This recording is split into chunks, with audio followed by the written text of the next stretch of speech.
Hello everyone, I am Joshua Bancales, and in this video, I'll be sharing the most common accident that usually happen in an electrical laboratory, and that is the electric shock. Electric shock is almost always accidental as well as preventable.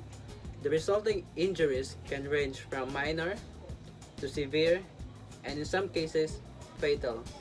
It is critical to define electric shock because it has a high risk of occurring, especially since we use electrical devices almost everywhere, most especially in laboratories where wires are exposed and being tested. Now, what is electric shock? Electric shock occurs when a high voltage current travels through the body. This usually happens when someone accidentally comes into contact with an electrical source. First aid for an electric shock. If any person receives a shock, the main switch of the power supply must be switched off. If the victim is attached to the wire or to an electric device, do not touch him, but he must be separated from electricity. You can do this by pushing the victim with a dry stick. Take the victim to a nearby clinic or hospital as soon as possible. Let us be more careful to prevent electric shock. Here are some tips on preventing electric shock. Number 1.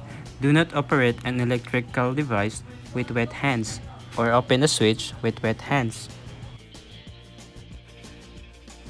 Number 2. Use personal protective equipment while making electric connections such as rubber gloves, boots, or safety shoes. Number 3. Use a multi-tester in testing electric connections. Tips number 4. Use new wires instead of joining two old pieces of wires. Number 5. Do not touch hanging electric wires. Number 6. Wire installation and connections must be done after turning the power supply off. Lastly, if you've noticed smoke or spark in an electric device, mend it or replace it with new one.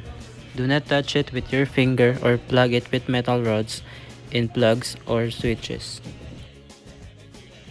When using devices in laboratories, we must be cautious. Always ask for assistance from your teachers. Thank you for watching. Follow for more content like this.